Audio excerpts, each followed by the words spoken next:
Two invisible suspicions haunt most human lives. Not monsters under the bed, not phantoms in the night. These are unsettling, persistent questions. Am I too different to belong?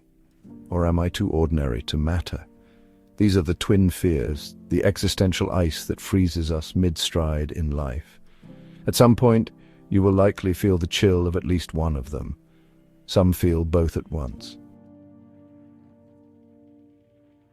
Let's begin with the first fear, the fear of being different. This one often finds us in adolescence when the world seems obsessed with sameness, when you're surrounded by peers, all performing versions of normal. You begin to suspect there's something wrong with you. You're not as cheerful, not as effortless, not as into what everyone else seems to love. You feel like a cracked note in a song everyone else seems to know by heart. And so, the pressure builds to assimilate, to blend in, to make your edges less sharp. Then comes the second fear, creeping in like dusk over the decades. It whispers not that you're too different, but that you're not different enough. This is the fear of being ordinary. It comes in middle age when dreams blur into routines. You wake up one day and wonder, is there anything unique about me? Or am I just a repetition of my parents and my culture? What value do I bring into this world, breathing and existing? These two fears, the fear of exclusion and the fear of insignificance, can paralyze even the brightest minds. But humanity has always told stories to heal its deepest wounds, and in these ancient tales we may find remedies. The first remedy comes from a story buried deep in the folds of time. The dog of the people of the cave, or the seven sleepers. The story appears in the Quran and is echoed in Christianity. 7 young Christian believers, persecuted for their faith, flee their city and hide in a cave. With them is a dog, nameless, voiceless, merely there, quietly following. Inside the cave they fall into a deep, miraculous sleep. They awaken centuries later when Christians are no longer persecuted. They are untouched by time, symbols of divine protection and unwavering faith. But what becomes of the dog? Here's where it gets interesting. The dog too is part of the miracle, not because of who he was, but because of who he followed. Centuries later, the Persian poet and mystic Attar of Nishapur, writing his great work, Memorial of the Saints, found comfort in this tale. He was writing about the greatest mystics of Persia and the wider Islamic world, majestic souls of fire and depth. And yet Attar doubted himself. He felt unworthy. Who am I, he wondered, to write about saints? I'm no Mansour Halaj. I'm just a pharmacist.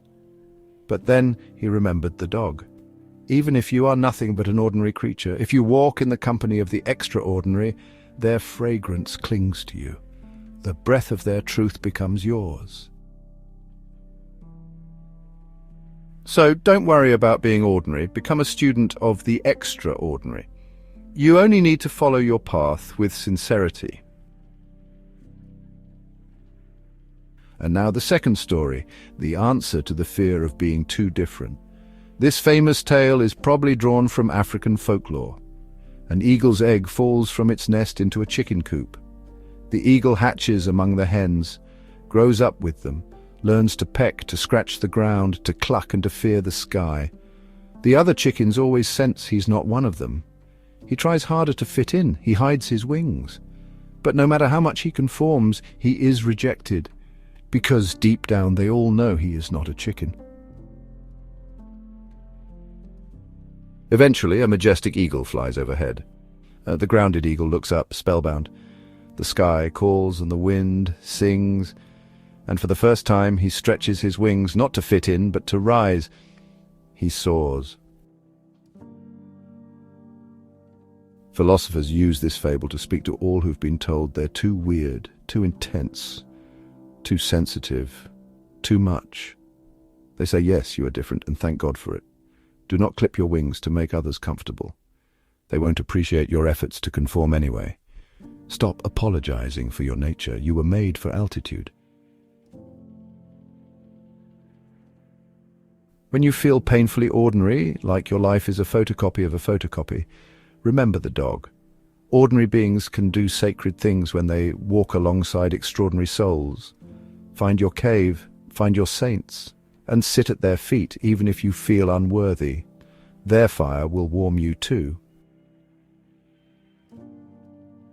And when you feel unbearably different, when your strangeness makes you lonely, remember the eagle. Do not waste your life scratching with chickens when you were made to fly. Your ache to belong is natural, but don't belong at the cost of your wings. Between the dog and the eagle lies the human soul, torn between the need to blend in and the hunger to stand out. But perhaps we are meant to do both, to follow the greats with humility and to fly with courage when the wind finally comes. In the end, it's not about being special or ordinary. It's about being true. And truth once found shines through any form.